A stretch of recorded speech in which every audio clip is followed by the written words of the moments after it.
Hello, how's everyone doing today? This is Berkfamily54comics channel. My name is Steve. I hope everyone is having a wonderful Thursday. Welcome to our Powered Up Comic Book Reviews Thursday night chat. Tonight, I'll be hanging out with a couple of my good friends as we review some of our comic books we've been reading lately, whether it's new books, old books, all of that and more. Before we get into everything, I would like to invite you to subscribe to my channel if you haven't already done so. I do unboxings, hauls, live streams, giveaways, all of that and more. Before I say hi to anyone in the chat, I want to bring in my first guest. We have Ryan from Nuexguy. What's up, Nuexguy? Hey, what's up, man? Just been enjoying the quarantine. Glad to see that there's some new books out this week, and we're getting back on the regular cycle here.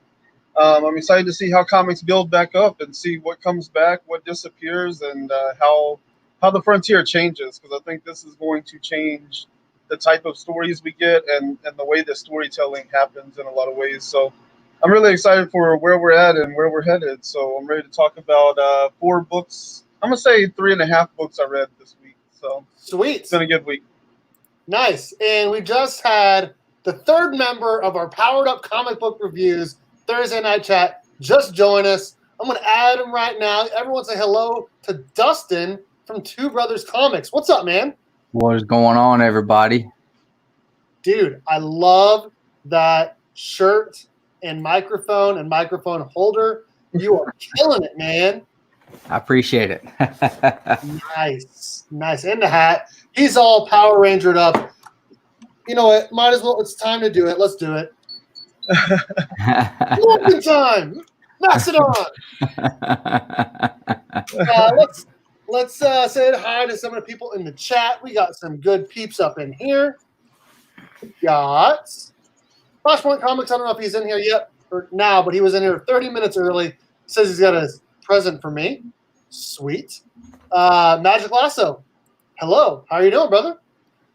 Evans Comics and Pop Culture. Hello. Let's see here. I'm awesome like Steve because I have a fresh haircut too. Nice. I was actually thinking about getting mine buzzed again because it's starting to get a little long. Magic Lasso says hi to Ryan. Adrian Panda. What's up, man? How you doing? Magic Lasso says hi to 2 Bros. Selwyn. Hey, man. How you doing?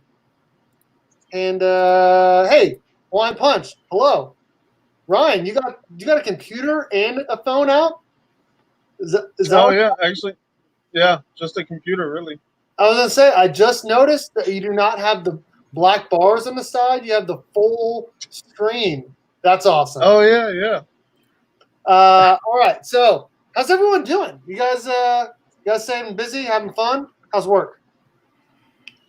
Yo, been real busy at work. It's killing me. we're on the downward spiral on a job now, so get that one finished and start a new one. So, but yeah, making the push at the end is always tiring, but doing good otherwise. Though I see that Steve has taken my tank top look, and Ryan has decided to get rid of the beard. So, yep. Yeah. Can't say I agree with either one of those, but it'll come back. That's the beauty of the beard. I'm working out like every day for like 2.5 weeks. I think I've taken 2 days off. So right on. Ryan, how you doing, buddy? Doing good. Nice. Yeah, holding up all right. Just trying to keep myself busy right now. I got 1 more day of work and then I'm off for the summer. I think I got to go in like 1 or 2 days, but still, I'm pretty much done after tomorrow. So I'm excited about that. You're actually going in now? What's that? You actually going in, or are you still working from home? No, I just been working. I do have to go into school once or twice still when the yearbooks show up so I can give them to the kids. Selwyn says he just got a Batman Killing Joke first print. Nice. Me and Dustin both have one. And yours is a 9.8? Yep. And mine is a 9.8 too. Sweet. Nice pickup. Okay, so speaking of pickups, this is usually where we go over the comic books that we got for the week. I'm going to go first. and then since I have mine ready right here, and then Ryan, and then Dustin. So let me grab mine. They're all right here. And go full screen, or let me try this. There we go. All right. So I'm going to leave this one for last. All right. I have not been to the comic book store in a long time, so some of the books were in my pull list. I was not able to get them until yesterday. So I got Go-Go Power Rangers number 30. I got the yearbook cover variant of Adam Park, the second Black Ranger. The quote underneath says, "If you never finish anything, it really doesn't matter how smart." Interesting. Then I got Mighty Morphin Power Rangers issue 49. Got the regular cover. And you know, I'm a Green Ranger fan. So I got to have that foil variant as well. Beautiful. Oh, yeah. I might have to get out my 9/8 of issue 0. Then I also got a free comic book, TMNT FCBD from 2015, because I've been reading a lot of Teenage Mutant Ninja Turtles lately. I did get That's a cool cover. Right? That's why I was like, dude, can I have that? Because it was just sitting in a box, like as a divider. He's like, I don't care. Here you go. I'm like, sweet. I did get one new comic. Actually, I don't even know if it was new. It probably came out a while ago, but I got Batman Curse of the White Knight, book 8. This is the finale of the White Knights series, the second volume by Sean Murphy. Really good. And then, I don't even think I've shown this to you guys yet. I told you about it, but I don't think I've shown it to you. I got this really, really cool TMNT Power Rangers variants. This is a second print variant of number 1. I got the Shredder holding the Lord Draken helmets. Right. I got it for a pretty good price of $20. Awesome. It's a 9/8 candidate.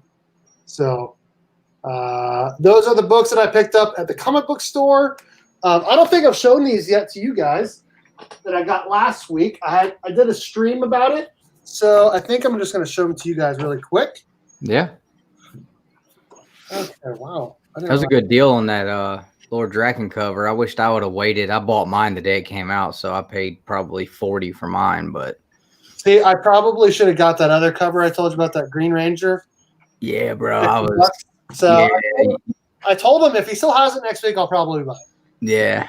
Yeah, I would definitely jump on that quick. All right. So I have some TMNT books that I ordered, and I sent you guys a link to it, but I'm going to go ahead and show it off anyways. I've been reading it. I'm actually almost through. I got TMNT Trade Paperback Volume 1. This is the third print. I'll talk about it more as we go through this, but I love it. The art too, for the first at least 3 volumes, which is like the first 15 or 16 issues. Really, really good. Volume 1. Volume 2. Everything except for Volume 1 is a first print. Volume 3 has a stick cover of the Shredder. Yeah, that's the actually part. That one's the cover for issue number 10. The single issue cover looks just like that almost, and that's one that I'm dying to get. Dude, maybe I should buy it before Dustin does. I just finished Volume 4, so I'm going to be talking about this tonight. And then, obviously, I have Volume 5 as well. And that's all the ones that's all the volumes 1 through 5, but I also got the Micro Series, Volume 1, that Nice. I read it.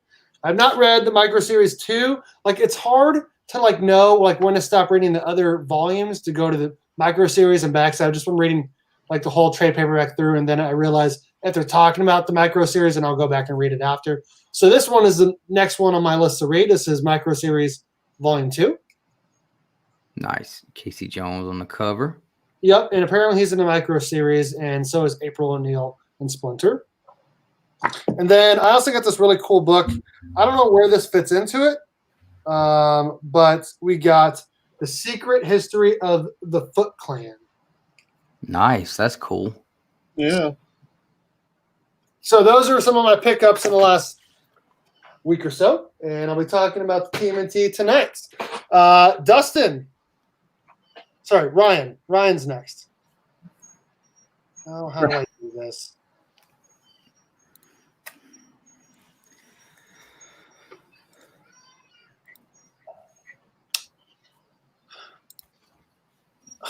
That's probably Okay, the best you're going to get. I don't think you can give him the big and us the small. Darn it. Okay. All right. Well, I'm just going to make. Mess up your templates. That's all right. Go ahead, man. So, what books did you grab? Well, actually, I haven't picked up any physical copies right now. I'm digital for the moment, you know. But I did pick up 4 digital copies for this week. I guess like new books that came out this week. One of them is Year Zero from AWA's Upshot line. And this one, I think they've been releasing stuff on Webtoons and stuff. So I think this one's technically already been out there in the wild, but they did release the actual book of it this week. And then I read Disaster Inc. And I think that's Aftershock. That book I thought was kind of cool. I mean, basically, I just grabbed whatever was there because there's not a lot coming out at this point. I went ahead and read the second book of Lost on Planet Earth, and I don't know. It's another. I don't know. The second book made it a little bit better, but it's still not something I'll probably stick to much longer. And then I started to read Ludocrats, which is like kind of anticipated because it's Kieran Gillen and it's an Image book, so everybody I think was kind of waiting on that, but I don't know. I couldn't even finish it. It was just like a bunch of crazy nonsense. So I'd be interested to hear if anybody else read it. I heard Chaos. I was actually watching the video before, a little earlier today. Chaos did a review on it, and yeah, he was kind of like, you know, it was. I think what his words were, if you didn't understand it and you understood you didn't understand it, and that was okay, then you understood exactly what it was. Yeah. So it just felt like a lot of incomprehensible gibberish for the sake of being. I don't know. It was so strange. But I ended up, I don't know, I didn't finish it. I might read it another time, but I couldn't even finish it. It was so weird. But yeah, I mean, that was 4 books this week. Pretty good stuff out there. I'm glad to see stuff coming back and kind of like giving us a slow roll into it all. So I'm excited to see what they start building on with next week as well. Dustin, do you want me to go ahead and share screen of what you emailed me? Or do you want to show off the other stuff first? Yeah, we'll show that for last. Okay. So as far as new books this week, I picked up The Plunge issue number 3. I picked number 1 and 2 up a few weeks back and read those and enjoyed them. It's kind of a it's kind of a little bit hard to follow, and I think they're doing that on purpose just to kind of like. I'm assuming at some point it's just going to be one of those deals where they just pull everything together at the end. But it's pretty cool. There was a ship that sunk 40 years ago, and there was a distress beacon going off. So they sent a crew in to dive down and try to recover it. And now they find the crew on this island, and they don't look a day older than they did before, except all of them their eyeballs are gone. So they're like cursed, and now there's like some kind of like cursed dark magic stuff going on, and they're cursing the people that came to rescue them. It's wild, that's for sure. I don't think I'm enjoying that as much as Basket Full of Heads, but it's still pretty cool. Now these I've had, but I did just pick these back up today from getting pressed and cleaned. My Fantastic Four 112. Nice. My Submariner number 1. Nice. Submariner number 5. So I'm assuming that means you're going to get them graded. My Captain America 100 and 109. And I'll be dropping a video next week. These will be included with a few other books. And it's going to be basically, kind of asking what people think. Should I send this book off or should I not send this book off? I'm trying to send like 5 off. So I got a video coming out on all the different books I'm thinking about sending off. Send them all. Send them all. Yeah, I know, right? Eventually I will. Nice. And the coolest book I picked up this week, I just emailed Bert the link for it. You ready? I'm super pumped about this one. It was I was just lucky enough that I hardly ever get on Facebook, but I got on Facebook at just the right time and saw that this was going on sale last night at 6 o'clock. And I literally ran upstairs, jumped on the computer. I had it on my phone. I was hitting refresh, and then it popped up and you hit add to cart and the site crashed. No. So for like 5 minutes, I'm sitting here, refresh, and it finally came up. I got it in the cart, got it ordered because there's only 300 copies total. And it's a Scorpion Comics exclusive, kind of like the not that one. The one they did for issue number 40. Mm-hmm. This was also a 300 copy exclusive, and I got that last year. So, I was lucky enough to be able to grab that, and it's completely sold out now. But it's just a really awesome looking cover. I thought it was super cool looking. It's beautiful. I was pumped about that. It almost looks like a picture that someone took. Yeah, it does. I mean, it's very like detailed. a cosplay picture or something, but it's not. Right, exactly. Nice. So I'm like an incredible cosplay or something. It's insane for sure. Dustin, hey, brother Nick, thank you once again. Oh yeah, no problem, man.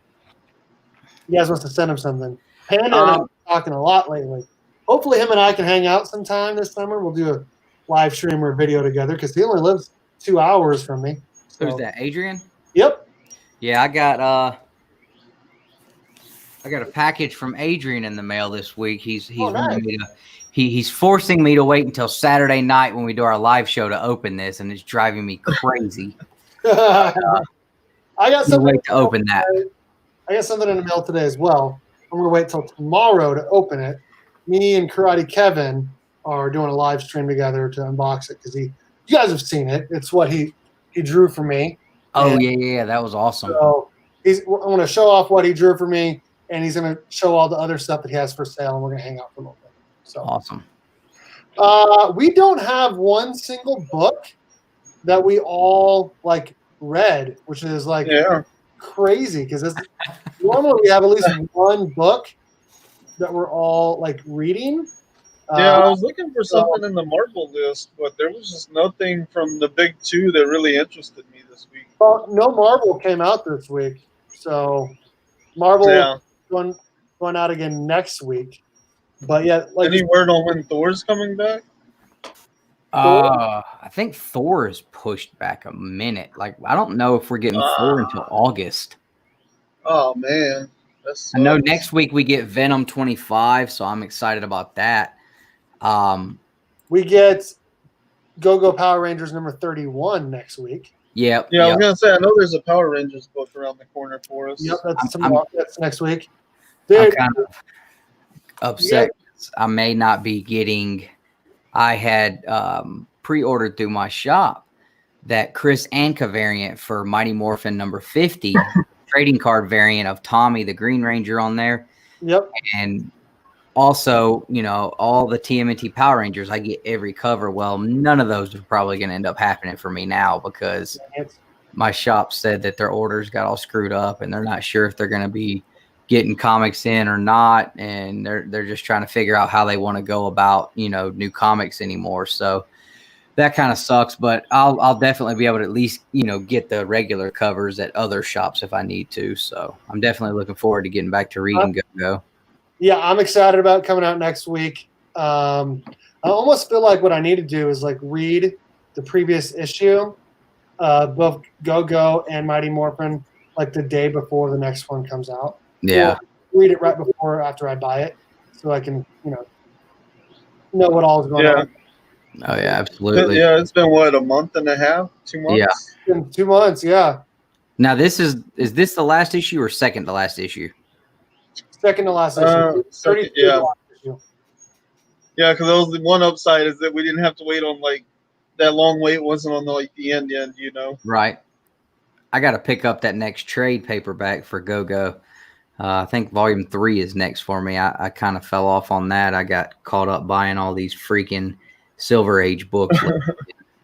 Yeah, what are you doing? What are you doing buying Silver Age? How dare you? It's been crazy. Making It's good embarrassing. investments, though. Dude, you got robbed. I'm gonna say it. You got robbed of the cover championship. Oh. You got robbed. I watched it. You got robbed. I voted for you. Wow. Votes were very, very close. They should have recounted them, in my opinion. I appreciate it, man. I'm sure I'll be back. I don't know how that cover you had didn't win, because it was the most gangster of all of them. You had the turtles there holding guns and whatnot, while the one that won was just a Deadpool's Spider-Man hip-hop variant. Like, come on. Yeah. I knew when he pulled out Spider-Man and Deadpool, I was like, well, those are really the two most like favoritismed comic book characters of all time. So I may be screwed. It was a cool cover, but not as cool as yours. Definitely not as gangster. I appreciate it, man. That's actually one that's in my my CGC video, because I mean that book's a 9.8 candidate all day without a press and clean, and nice. I love the cover, especially the wraparound. It has Raphael on the back and April O'Neil, so it's super cool. Yeah. What were we gonna say, Ryan? I don't remember. Oh, I was gonna ask though. I watched your video about Justice League. Yeah, we could talk about that a little bit here. Yeah, what did y'all think about that news? Let's talk about that for 5 or 10 minutes before we get into these comic books. If you couldn't tell, I'm pretty excited about it, even though I think that Zack Snyder is not the best director, and he pretty much killed Batman vs Superman. But if you do watch the director's cut of that versus the theater cut, there's a pretty big difference. It was 3 hours long, but it did fix a lot of the plot holes in it. So I do think there'll be a pretty big difference between the regular movie and his cut. They did say it's going to cost maybe even $30 million more to fix it, and they may have to reshoot things. Hey, Comic Man Andy, hello. What's up, brother? Hope everyone had a great day. Yes, I do as well. Yeah, I mean, I've said from the beginning that I don't believe there's enough footage there to cut a whole pure film. I've always figured there's still a little bit more work that needs to be done for a full cut to be releasable.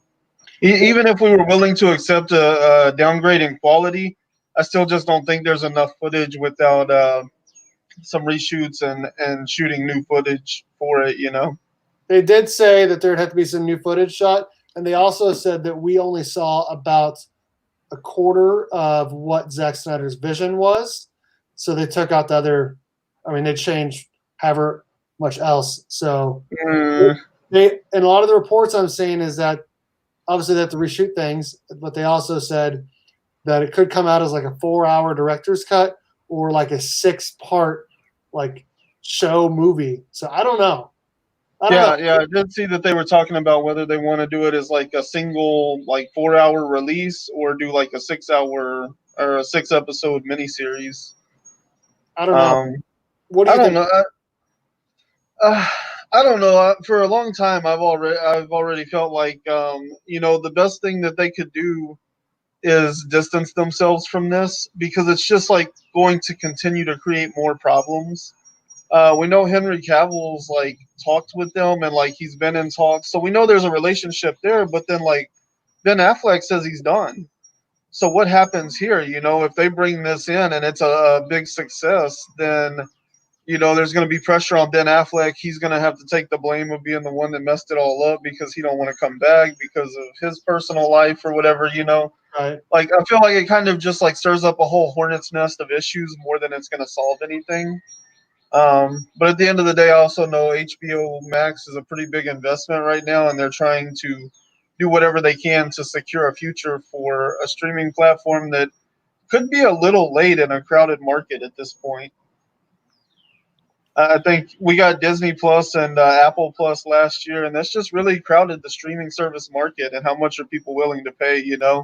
So we'll see what happens with this HBO Max stuff. Yeah, I don't know. I'm excited about. I felt like it was to me, it felt like it was like they needed to just address how many people kept tweeting hashtag release the Snyder Cut, because it was happening for 2.5 years. I was seeing it. Yeah. I was seeing it so much that I had to unfollow a whole bunch of accounts because it was so annoying seeing it every day. Yeah. Dustin, what do you think? I don't know a whole lot about it. I know I see Fatal J always dropping videos about the Snyder Cut.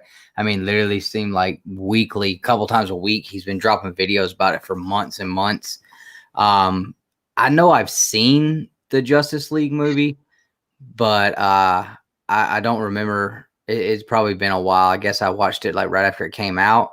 But I'm not real familiar with what the big thing with the Snyder Cut was. So I'm sure I'll check it out. I know it's one of the things we're going to be talking about Saturday. So I'll be doing a lot of reading and watching and researching on that, I'm sure. But yeah, I mean, I don't really have, I guess, opinion one way or another on it. I don't know. I've never been real big like TV movie person. So I don't really know what all that means as much, I don't guess. Right. I don't know. I think I'll probably get HBO Max just to watch that, and then I'll cancel. Yeah. We're supposed to be doing some kind of like Dark Justice League TV or miniseries or TV series or something too. Yeah. On there. So I thought you were the first person I thought of when I heard that. I was like, I'll bet Steve will be all over that. And they're supposed to also be doing like a Green Lantern show on there as well. Oh, right on. Yeah. Now I heard that they're supposed to put Swamp Thing on CW. Yeah. Yeah, the first season of that, and suspicion there is that could be kind of like trying to gaslight enough audience attention to pick that series up over on HBO Max. Yeah, I know Nick watched it and he said he loved it. I don't have the DC. I got the free trial for the DC app, so I'm gonna watch it this weekend. But Nick said he loved it. I haven't heard a lot of people say anything really bad about it. I had the DC Universe app and I liked it, but not enough to keep it. Like I had it just for watching the Titans TV show, and that was amazing. Season 2 is about 10 times better than season 1. Season 1 was they were building a lot of stuff, but it was late. It was like a little way too off the cuff, and I think they realized that after season 1, so they made season 2 not as like, I don't know, violence maybe. Okay. But I don't know. I thought season 2 was really, really good, especially when we got the look at the original Teen Titans with Aqualad and Wonder Girl and obviously Robin, because he doesn't become Nightwing until like the last episode of season 2. So, hey, Chino Comics and More, hello. We have been good. I've told them this. I don't know if I've told Ryan this. We are making plans, my wife and I and my daughter. We're coming to Texas this summer for at least a couple days to go to the beach over in Galveston. Yeah, I do have a tan. I have a tan line, yeah.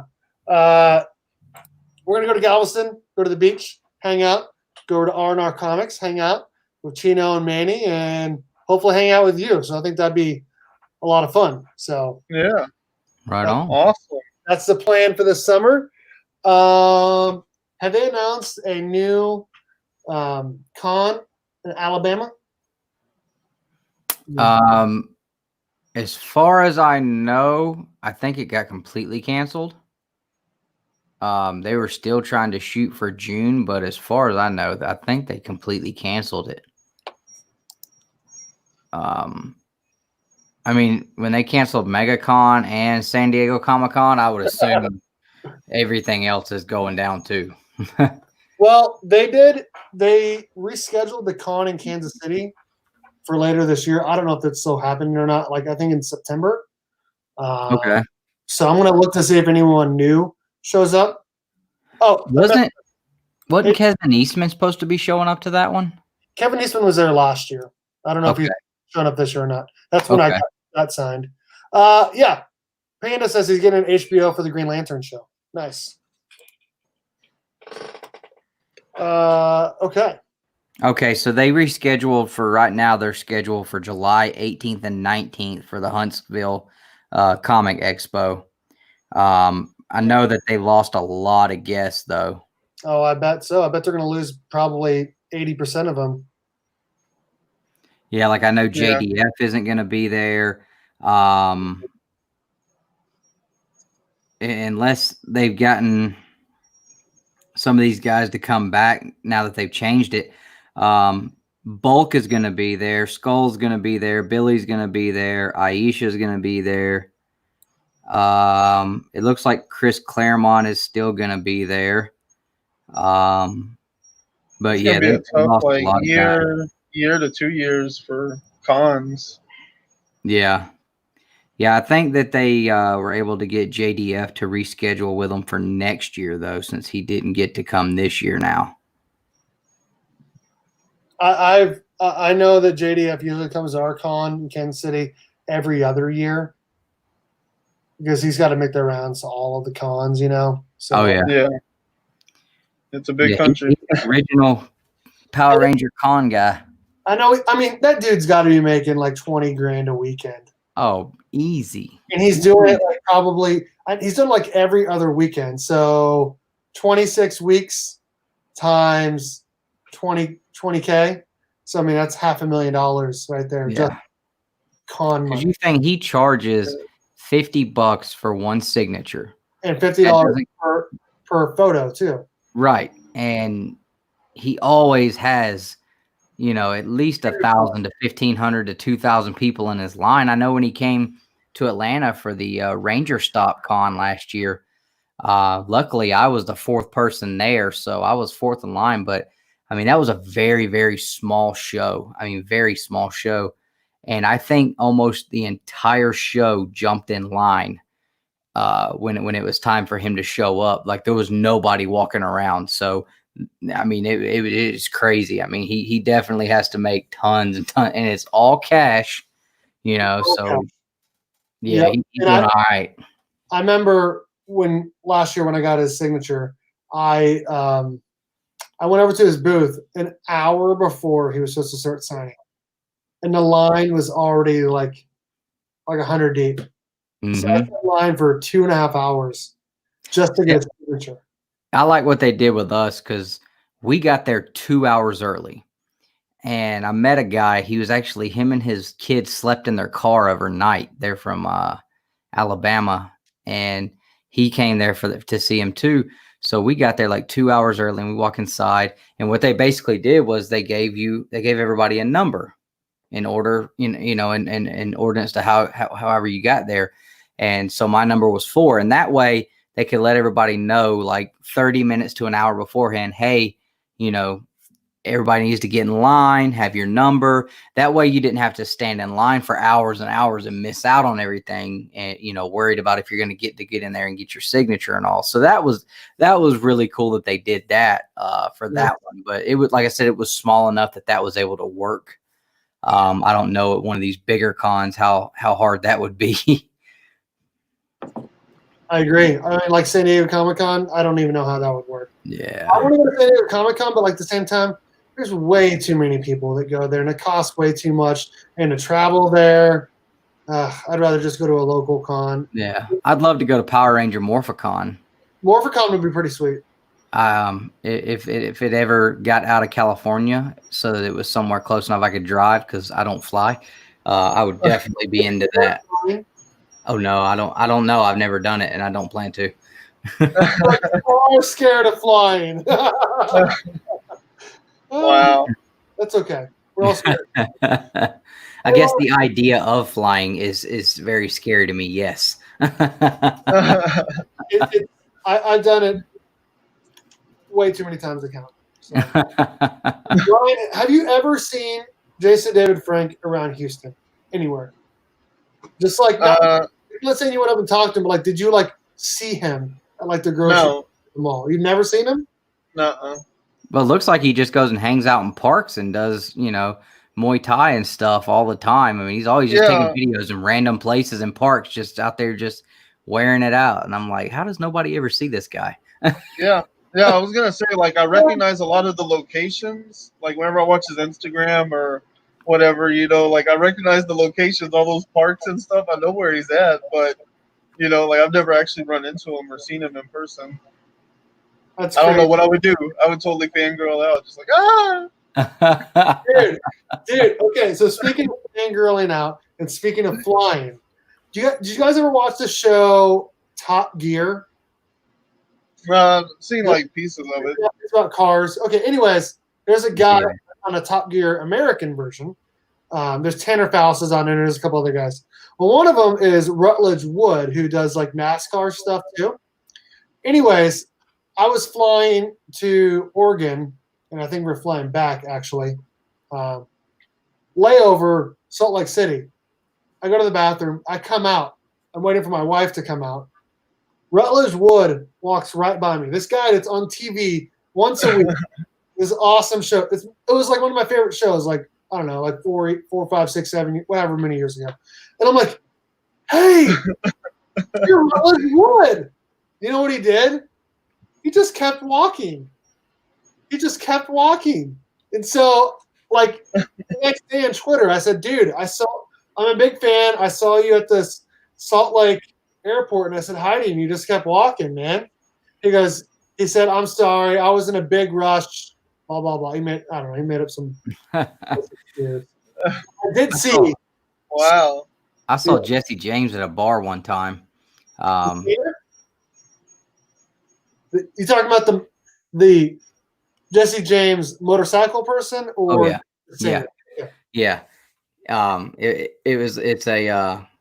It's like a bowling alley bar game place for adults out here in Atlanta. And so me and some friends were out there, and we'd been drinking, and we were standing up by the bar, and I looked over, and I was like, and I hit my buddy. I said, yo, that's Jesse James sitting at the bar. He said, no, it's not. I said, yes, it is. I walked over. I was like, you're Jesse James. He's like, no, I'm not, bud. Go away. I was like, you're Jesse James. He said, no, I'm not. He said, go away. I said, come on, bro. He's like, look, I'm just trying to have a drink, man. I'm not trying to have a bunch of people come over here. It's like, just tell me the truth and I won't tell anybody and I'll go away. He's like, all right, yeah, I'm Jesse James. I was like, cool. Pop, got you. And I walked away, and he just started dying laughing. But I was like, I'm not going to tell everybody, but I just told them you're Jesse James, and they think I'm lying. He was pretty funny, though. He was like, no, I'm not Jesse James. No doubt. Was Jesse James a dick, or was he cool? It sounds like he was a little bit of both.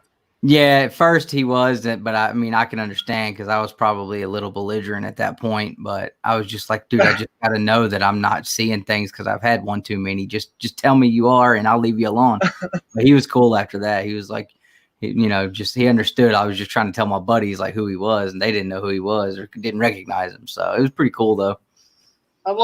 I've seen and met a lot of like sports people, like specifically.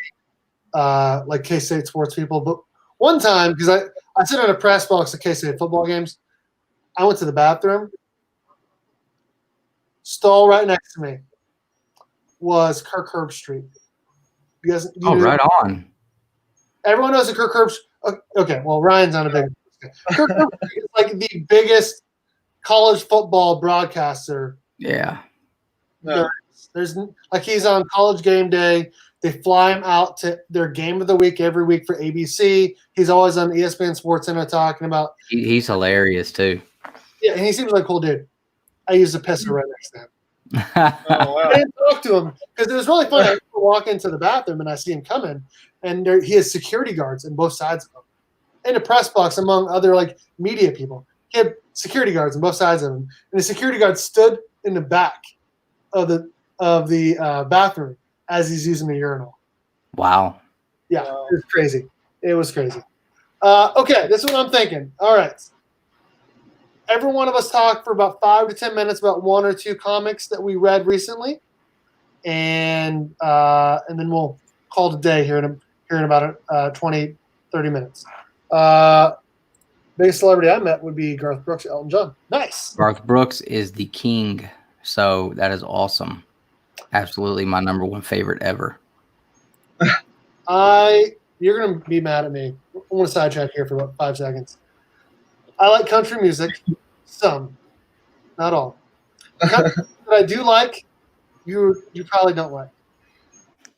Oh, yeah? I like Morgan Wallen. I think he's great. I have no idea who that is. And I like Florida Georgia Line.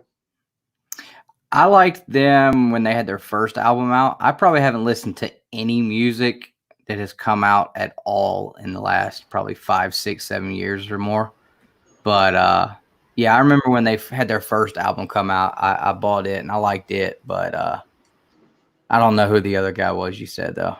Morgan There's Wallen. a lot of new people out that I don't know who they are. Whiskey glasses, because I don't want to see the truth. You don't know that song? I literally do not listen to the radio anymore. All right, well, he did Up Down, a Florida Georgia Line. Going up, down, up, down, up, down. I may have heard that somewhere, yeah. Oh, I do know who Florida Georgia Line is, so. All right, I'm going to start off here, and you guys can both chime in on this first one because you guys have been reading Ninja Turtles. So I'm just going to go really quickly. So I started with this. I haven't done a review on this yet. New origins here for the Turtles. They had the red bandanas like they did in the beginning, like in the 80s or whatever, but not for the reason that you think. It wasn't just, I mean, it is for nostalgia reasons. I'm assuming that was the reason why. The reason why they had the red bandanas is because they lost Raphael when they were becoming mutants. And so Splinter knew that red is Raphael's favorite color, so it has them all wearing red bandanas as they go search for him. We got some new characters in here, or at least new to me. We got Old Hob, which is like a cat mutant. And then we have regular people like Baxter Stockman. We have Krang. We have Shredder. Shredder makes his big thing here in Volume 2 and 3. He finally fights Splinter. Splinter, it insinuates that Splinter probably would have beat him if he didn't have to fight the rest of the Foot Clan and Karai, which is Shredder's. Is it his daughter? It's his daughter or granddaughter. I can't remember which one it is. No, it's his granddaughter. Granddaughter. Okay. But spoiler alert. So Shredder and Team Ninja Turtles and Splinter, they're all reincarnations from a first life where there were ninjas too, and Shredder, Oroku Saki, and is it Hoshi or Yoshitatsu? Yeah, that they were in the same clan, and then Splinter didn't like the way Shredder was doing things, so he left. Shredder killed Splinter's wife, killed his sons, and then killed him. But before he died, he said, "I'm going to come back and I'm going to kill you in our next life if I ever see you again." And he was going to, but he ends up like really not being able to defeat Shredder because he's used up too much of his stamina because he's old, and also he's also decided he wanted to change that he didn't want. Is my internet going out? It keeps like jumping in and out. Anyways, he's saying that it says that he doesn't want to kill him anymore because he's changed his ways, and he realizes that violence is the last answer, and that revenge is not good. He tries to show that in Sins of the Father, line 4, by almost killing Casey's dad. Casey's dad is a drunk and not a good person.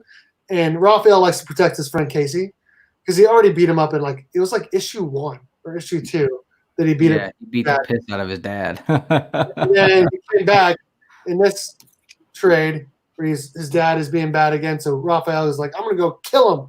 And Splinter shows up and he takes a knife to Casey's dad and he asks Raphael, do you think I should kill this man?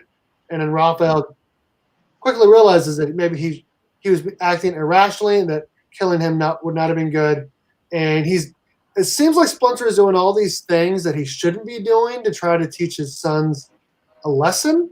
At least that's what I'm getting from this. He's watching soap operas. He's just being very different. So it's really interesting to see how that goes going forward. I will say, turtles are cutthroat. Yes, they are. I do not like the art after the first 3 volumes. The first 3 volumes, the art is on point. The art in here, awful. Awful. So they need to go back to, I know they change artists all the time, but the artists in the first couple here, like I'll go to like issue 2 or volume 2. The turtles. And I wouldn't even say that this art is even great either. Honestly, I much prefer Kevin Eastman's turtles over anything else. Mm-hmm. But I'm trying to find a good page. It's kind of like me with the Power Rangers. I definitely prefer the artwork in volume 1 as to after that. Yeah, sometimes the art in the turtles so far in the beginning, sometimes you get some weird looking stuff going on there. Well, we even just had that Jenica one shot that had that oh my god, spectacular art. The Jenica #1 was absolutely terrible. The Ninja Turtle frog, that's what she looked like to me. Terrible. Yeah, I mean, that's the thing with like a long running series like that. I mean, Power Rangers, it's hard to keep track of how many different artists and how often they change. I think that Turtles one, it changes with every volume for quite a while there.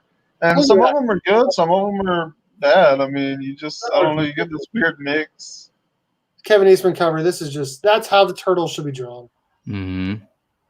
So yeah, but I do love the way they used like the Raphael Casey Jones subplot through the beginning. One thing I kind of talked about before, I think, was like I just love the way that they kind of know now where they're going, because like whenever you look at like Batman or Spider-Man mythos or something, like it's really annoying to me that like whenever a new villain shows up, like it always comes back to Oscorp, it always comes back to Wayne whatever, Wayne Industries, and it's like this like whole insular thing, because it's like they can show up out of nowhere, and then they're trying to like retrofit them into the previous mythos, whereas this, they know where they're going, so even in the like very first issues, you're already getting the sprinklings of Krang and Shredder, and whenever Baxter Stockman, whenever that stuff pops up later, it doesn't feel so out of the blue, and doesn't make it feel like so like insular. Mm-hmm. They fought Slash in the last issue that I read. So, and they defeated him, but they feel bad thinking he's dead because Leonardo had to do what he did not want to do, which I thought was very, very, like, I don't know. I thought the writing was good, saying, I do not want to kill you, but I am not going to let you harm my brothers anymore. And he still came at him, and accidentally Leonardo stabs Slash right here in the neck with his sword. Yeah. And he takes it out, and he just jumps into the water, and they think he's dead. So that's where you left off. Trades now on volume. Okay, well, I just finished volume 4, so I'm sorry if I just gave a spoiler. But I guess it's so many years old, so. Yeah, the way that they handle like the story arcs, like the beginning of this whole thing really feels a lot like, I guess because of the Casey Jones stuff, it feels like that was all about Raphael, and then like you have the Slash fight, and after that you get like this really big arc for Leonardo. So it's really cool the way they kind of like focus on each character at different points in time. My favorite was when they were fighting Shredder, because I went back and read the micro series. I'm assuming the micro series is in the deluxe edition that you got, Dustin. What's that? I'm assuming the Ninja Turtles micro series was in the deluxe edition you had. Oh, yeah, the one shots for each turtle. Yeah. So. Oh yeah. I loved how they. Mikey. use the same line. Off the leash, stepping inside, he ran off. So we need your help catching Maverick. And so we need help catching Maverick.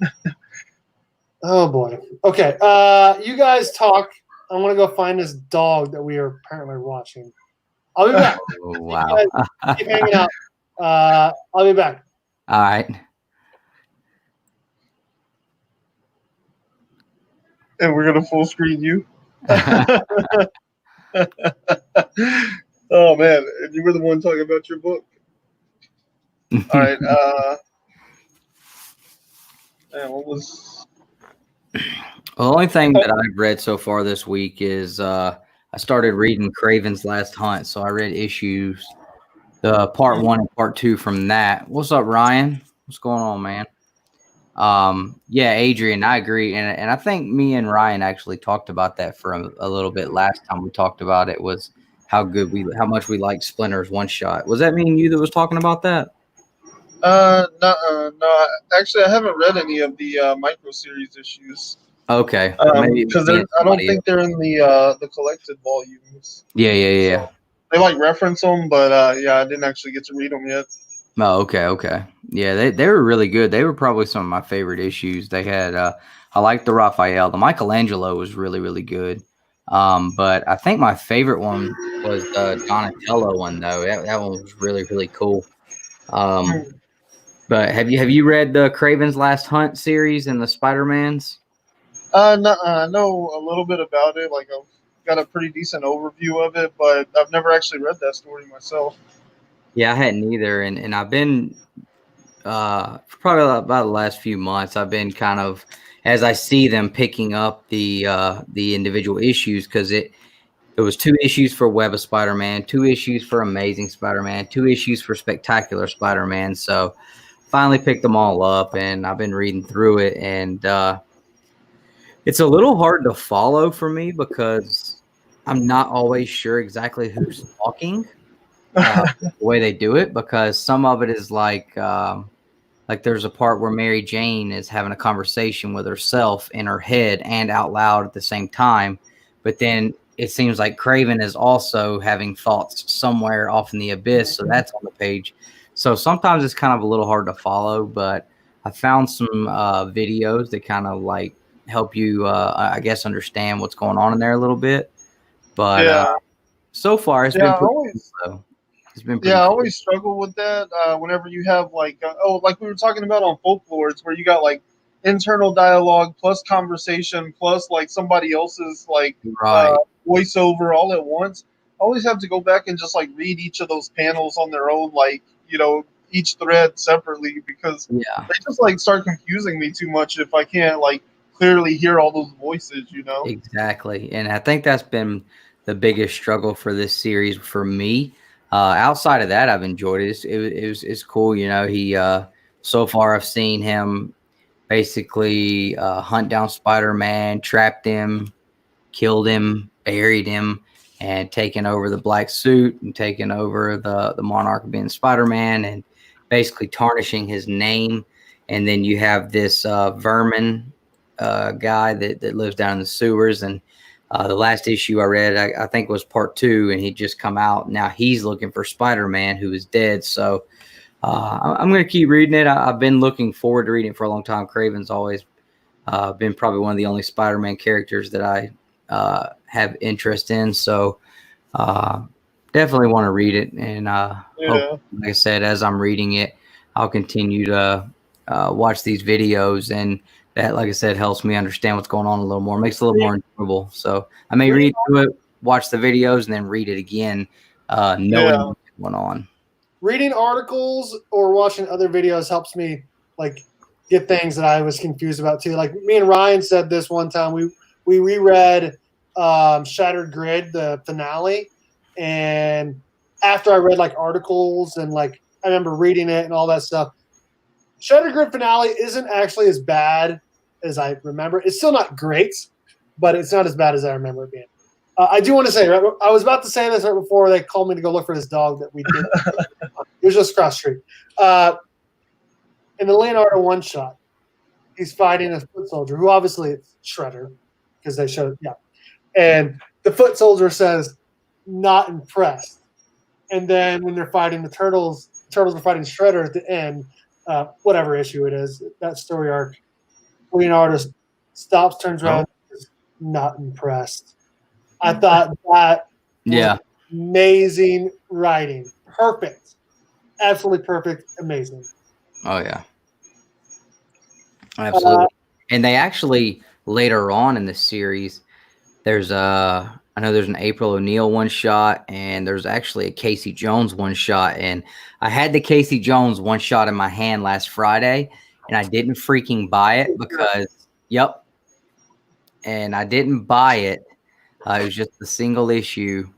They wanted $5 for it to look really good, but I put it back because I found the first Silver Age appearance of Red Skull, and that was a little pricey. So I was like, well, I'll put these $5 books back and get this one. So I'll probably try to pick that up just so I can have it, because Casey Jones is my favorite turtle.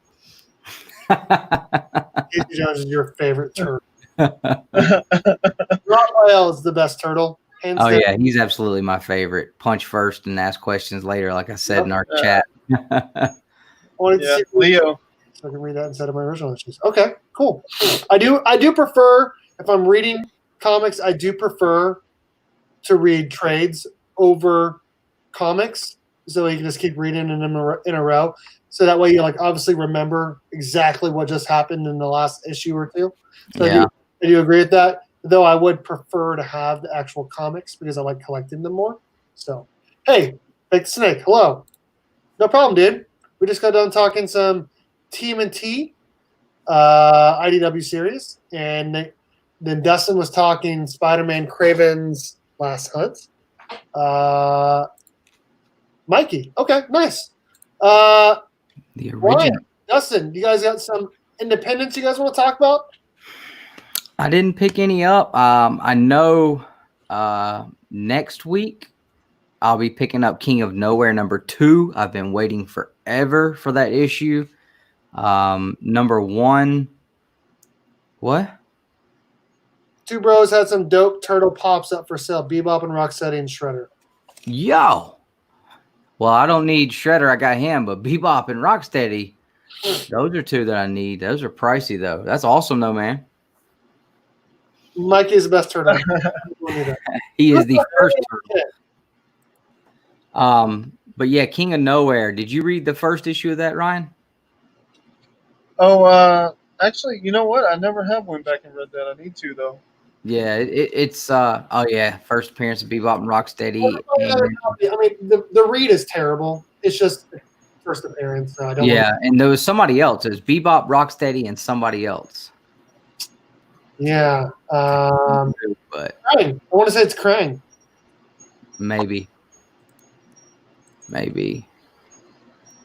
yeah, that King of Nowhere #1, it was cool, but it was kind of strange, and first issue you didn't get a whole lot out of it, but I was intrigued enough to definitely look for issue #2, which comes out next week finally. So, and Alienated 3 comes out next week, so I'll probably grab that too. I did read 1 and 2, but I didn't pick up any indies this week. Yeah, I'm kind of on the fence. I don't know. I might check out Alienated #3, but I don't know. It's been an up and down series with me. It's got some really cool elements. I really like what it's doing with the comic format. Having 3 people's thoughts on the page at the same time is it's really awesome the way they handled it and the way the dialogue and everything flows through that. But at the same time, the story, it's so hit and miss. I don't know. The first issue I thought was really cool, and then the second one, I don't know, it just felt a little different. Yeah. Did you get Once in? You're not reading Once in Future, are you? No, I haven't picked up on that one either. Oh, you're missing out on that. You need to grab the trade. It just came out before comic books started shutting down. The trade came out, and then the new story arc started with issue #7. But yeah, I'm looking forward to getting back to Something's Killing the Children and Folklore too. Yes. Yeah. Something's Killing the Children, man. That's that's been one of the harder ones to be missing out on. And one that I think about quite often too is the one about the post-apocalyptic America. Oh, Undiscovered Country. Yeah, absolutely. Yeah, Undiscovered Country. I keep on thinking about that book. I'm like, I wonder where that was headed, because that disappeared, what, like 3 months ago now, 4 months ago? I think I got the last issue right before everything kind of quit. Yeah. But yeah, that's probably one. Whenever I find out when it's coming out, I'm gonna have to go back and read all of them. There's a lot of information to take in on that, and there's a lot of stuff you got to read into. Yeah. Yeah. What's I up, went Nick? back and read through them. I don't know. I go back periodically and read through them, so I'm kind of like keeping up with it. But it's still, it feels like there's so many answers still waiting to be even asked. You know, Mhm. like I have so many questions that I don't even know I have yet. Every Right. end of the issue, I'm just like, oh, I didn't even think about that, and now I got a million more questions. You know, Exactly. So Yeah, I'm that's the way interested they to keep you see if hooked on their that one. parents are still alive and if what part they're playing in this, because I kind of feel like their parents are alive and like they're playing a big part in this, and they're gonna kind of be more on the villainous side of things as far as everything goes. So it's gonna be interesting to see how that goes for sure. Yeah, yeah. And Folklords, there's only one of those left, right? I think they're actually going to continue it. I thought, and I may be wrong, but I know Once in Future is getting a continuation. Something's Killing Children is getting a continuation, and I thought Folklords might, but I'm not sure. But I know we get at least one more issue, though. Yeah. Yeah. Cool. I'm Yeah. looking up on eBay right now trying to find a complete IDW comic book lots for the team and for Ninja Turtles. Not seeing it so far. All 103 issues. Not seeing it. Good luck. I can imagine what that would cost too. Probably $500.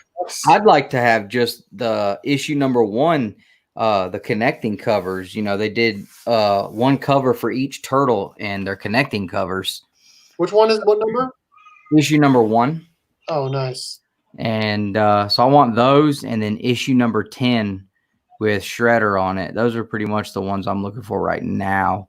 I'm sure there's a bunch if I actually really dug into. I would say, ooh, I want to get that, but I'm trying to abstain from doing that because Either that or rabbit hole. Either that or I just want to get more of these trades so I can read everything up through now.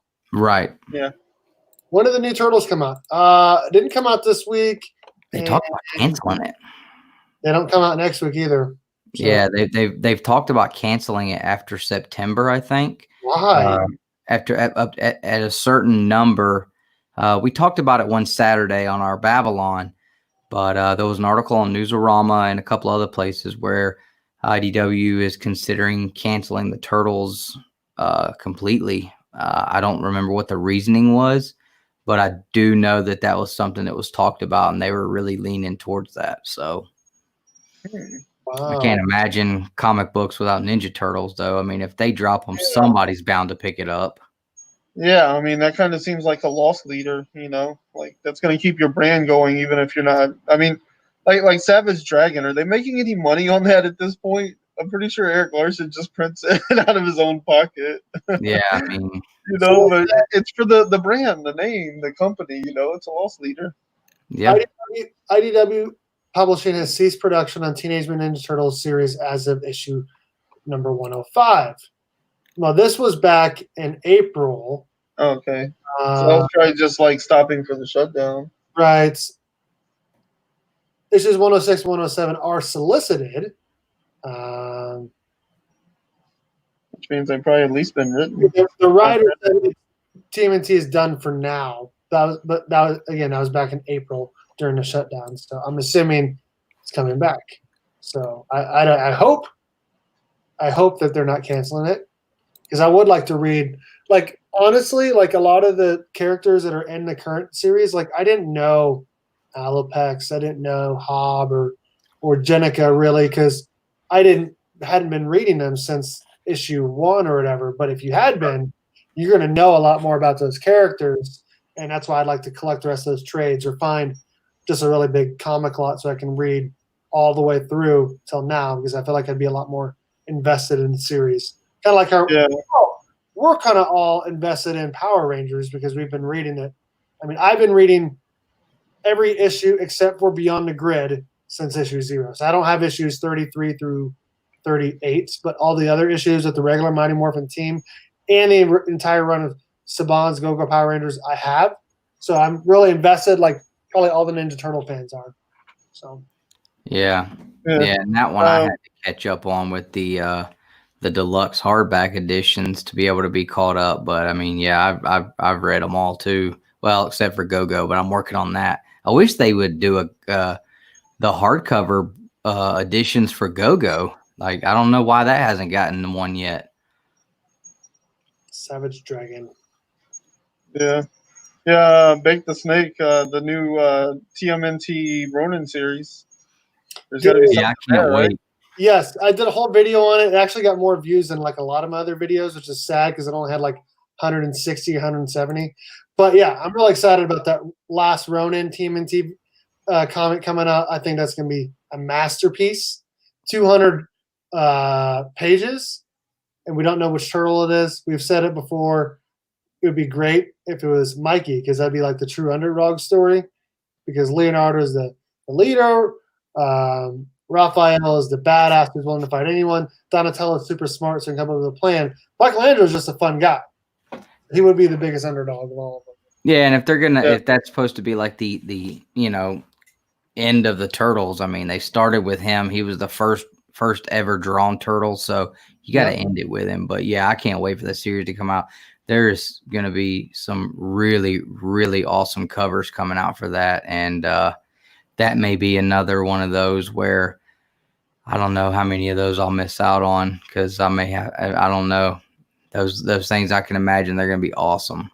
The covers are going to be, I think it's $8.99 or $9.99. So the variants, they're going to be expensive. Yeah, it's like all those Action Comics 1000s and the Detective Comics 1000s and all of those. Yep. Who is the leader of Mighty Morphin Power Rangers? Oh, I don't even want to talk about this again. I'm not even sure who we're looking for there. Okay, so the original leader, Jason, Red Ranger. Like Jason or like Zordon, the mentor? Okay, so Power Rangers, Jason. Then Tommy, after he comes back as the White Ranger, as the new leader, and they just don't even really say anything to Jason other than this is your new leader. Yeah. So the original leader, Tommy. Sorry, Jason, and then Tommy. So. Yeah, so I'm doing Bruce and Stephanie's trivia bracket thing, and one of the questions when me and Andy were going against each other was who was the leader of the Power Rangers. And they had Jason, Tommy, Zordon, and somebody else. Well, I picked Jason, and he picked Tommy, and she argued and everything because she wrote down Zordon, and I'm like, Zordon's the mentor. Like he's not that's really like saying that's like saying the head coach is the leader. Yeah, I mean, like it's like, well, if you think about it, Zordon never does anything. Directly gives orders to anything. You know, he alerts them, you know, this is what's going on. He gives them history on what's, you know, where this is from and what's going on here. But there's never like, this is what you guys have to go do right now. Go do it, you know. And it was like my way of putting it to her was like, who says it's morphin time? Who tells them when it's time to morph? Who tells them when it's time to go back to action? Who tells them when it's time to call out the Zords?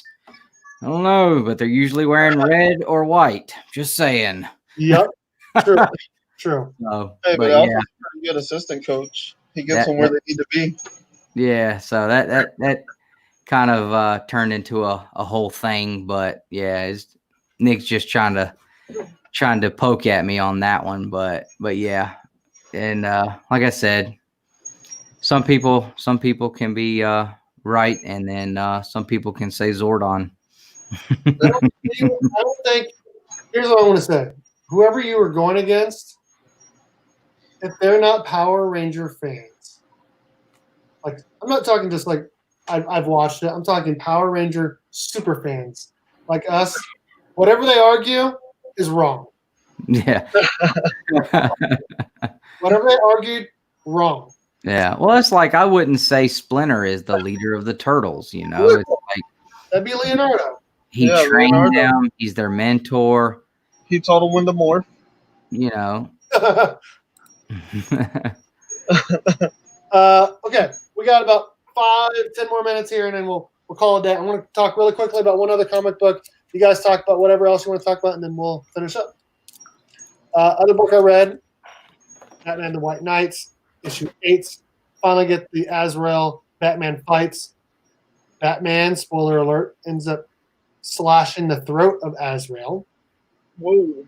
And this is like an issue or two after he reveals himself to be Batman to the public, only because it finds out, and this is just like, obviously it's Black Label, so it's not canon. Finds out that he's not actually a Wayne, and that Azrael's family was the Waynes, and they switched all that stuff. But at the end, after he slashes Azrael's throat, he does take some of Azrael's blood, and he cuts himself, and he gets it in himself. So I'm wondering, because he goes to prison at the end, I'm wondering if that's going to be something in Volume 3 or not. So also they hinted at the very end, Jason Todd will finally make his appearance in Volume 3 of the White Knight series. So that's going to be pretty cool.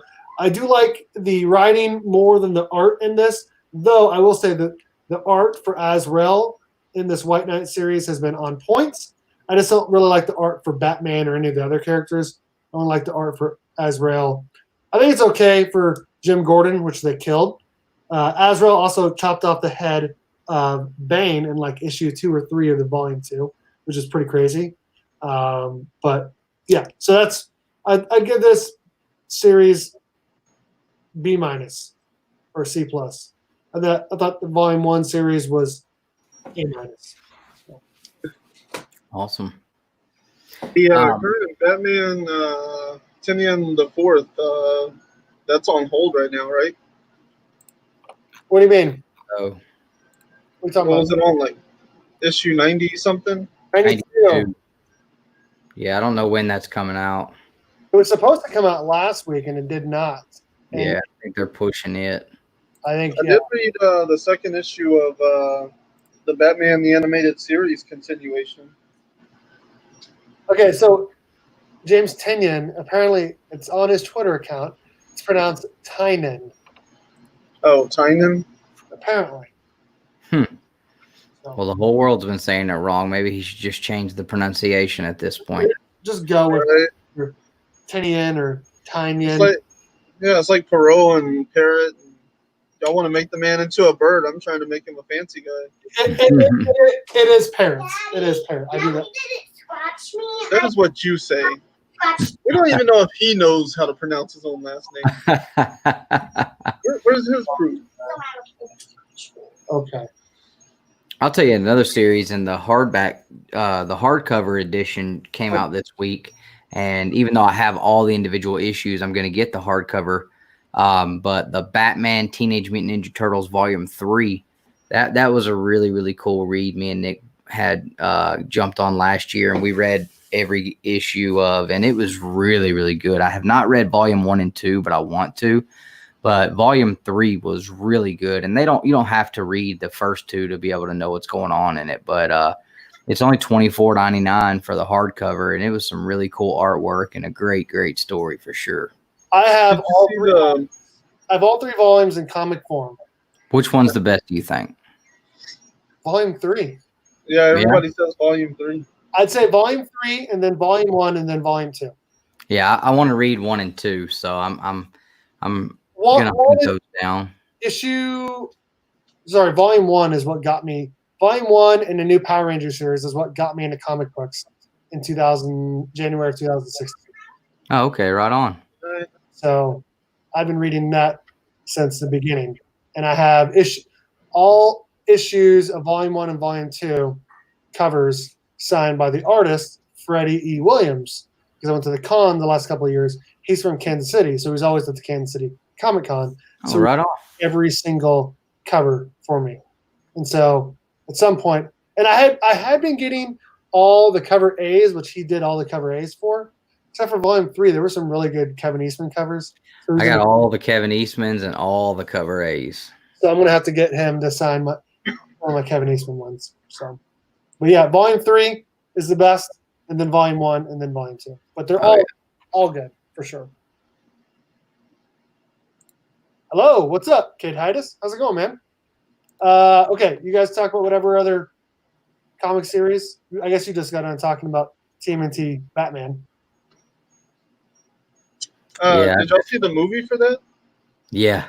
I have not seen the movie, but I heard the movie is amazing.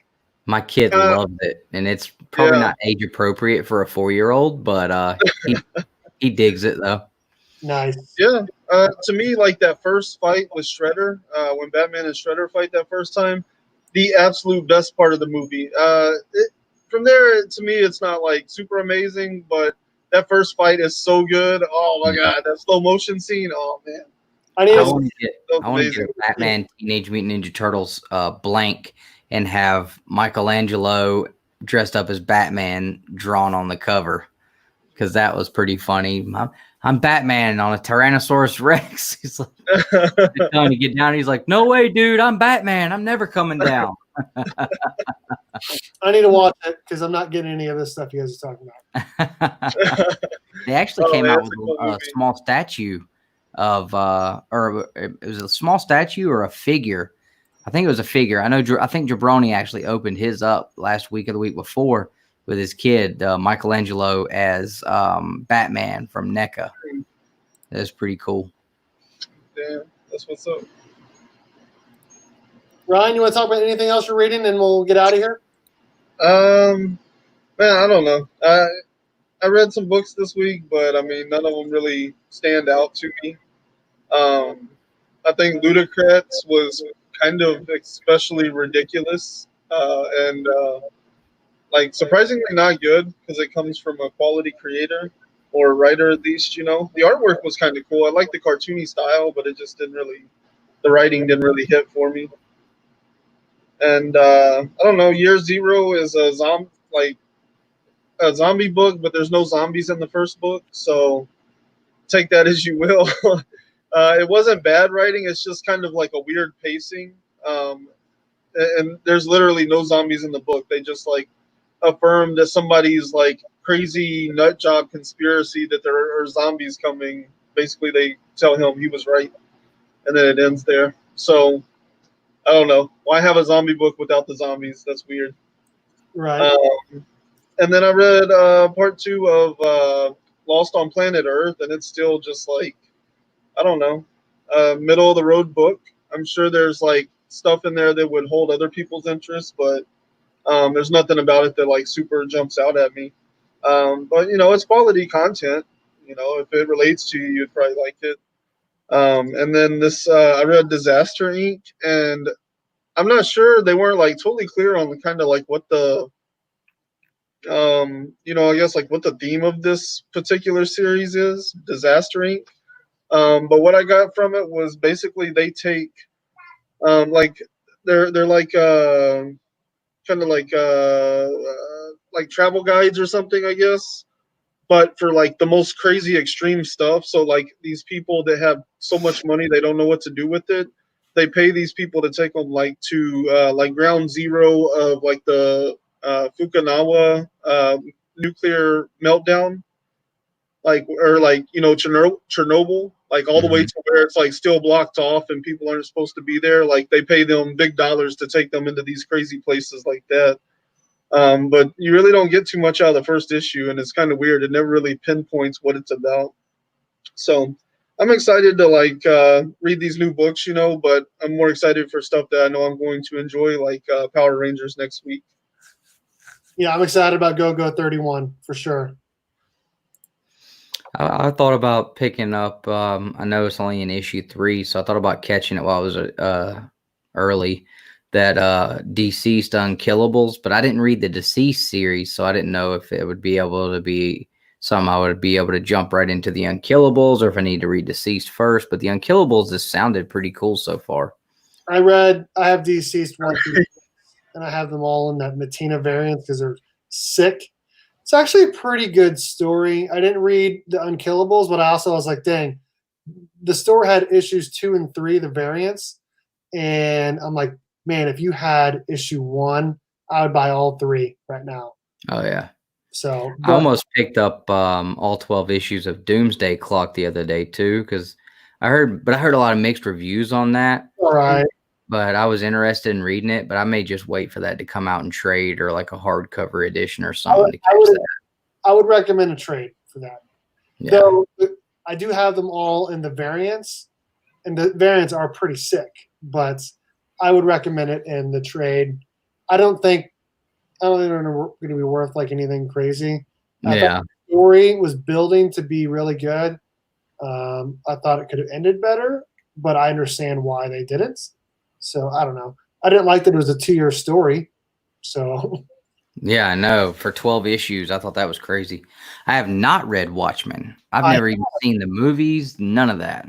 I have seen the movie and I have read Watchmen. I used to own Watchmen 1 through 12, and then I sold it just because I didn't really like it that much. I'll be honest. I didn't think it was great. So yeah, that's one that I've considered getting into at some point too. So we'll see. There's so much stuff I want to read and go back and get, and it's hard sometimes to pick and choose. Like right now, Nick just brought me the World War Hulk omnibus, so I've got to get into that here soon and read that as soon as I finish reading Craven's Last Hunt, and then trying to read old stuff with keeping up with the new stuff and my full-time job, plus balancing being a dad and a father and the YouTube channel. And man, the channel's taking off too. You guys passed me up in the subs. You guys are almost 1,000. That's crazy. Yeah, I think we're like 16 away. We're getting there. All right. Well, unless you guys have anything else you guys want to talk about, you guys go ahead and promote your Instagram or YouTube or whatever else you guys got coming up. Go ahead, Ryan. Yeah, check me out on Instagram. That's where I'm most active. A little bit on Twitter too, under Nuexguy, Nuexguy, and I just post pretty much about what's going on, what I've been reading, what I've been doing. So a lot of independent news. Yeah, lots of independent comics. Other than Thor and I guess Batman was the only other thing I was reading that was like big too. So lots of independent stuff. I read like super indie all the way up to like Boom Studios and stuff. So check me out. Instagram, Twitter, social media. You read some Flash. Oh, the Flash. That's what I was trying to think of. I was like, there was a DC book I was reading too. It was the Flash. So yeah, the Flash and Thor, my Marvel and DC books. I'd say Thor is probably one of my favorites, if not the favorite book that I'm reading right now. Yeah, it's pretty heavy metal. Dustin. Yeah, we dropped a couple videos this week. My Funko Pop collection video. Last week I dropped a video for a new series where I'm scouring eBay looking for obscure objects for crazy. For superhero characters. So if you go watch that video and comment who you would like to see me look for next, I'm going to be recording the next episode next week. So you have a few more days to go in there and make your suggestion, and I'll put all those in a wheel. And if yours is the one that gets picked, you get the item from the previous video. I will send that to you free of charge. And it's What's that? Yeah, it's completely random. Oh yeah. And so it's cool, it's something a little different, and you get a giveaway every single video. So go check that out. This Saturday night, we'll be doing our Saturday Night Babylon. Justin Birch is going to be showing off a humongous mega grill he picked up, and he is absolutely busting at the seams to show everybody that. I've got a A-OK to unbox from Adrian, my man, the Panda. Nice. So I'll be doing that. Next week, I'll be on Bruce and Stephanie's channel. or actually Nick will, because I did the first two, and I will be back on Rod's Frame or Lame show as well. So go check us out, Two Brothers Comics on YouTube. Give us a subscription on there, and we are also on Instagram, Twitter, and Facebook. So a link to both of their Instagrams is in the description, and a link to his YouTube is also in the description. But I know everyone's pretty much already following everyone anyways. We're coming back next Thursday. We're going to be talking Go-Go 31. And we'll probably be talking about just what other books we're reading and just hanging out kind of like we did this week. This was a lot of fun. We didn't really have too much on the agenda. We're just hanging out, talking comics and movies and thoughts and stuff. So that was fun. People didn't already know, I collect Batman, Flash, Power Rangers, Ninja Turtles, sprinkle in a few other things like Thor, Nightwing as well. So those are some of the books I'm picking up on the reg that I'm excited to have come back. Thanks again to Dustin and Ryan for joining me as always on our Thursday night chats. Collect your way, right? And as always, go Cats, Cowabunga, it's morphin' time.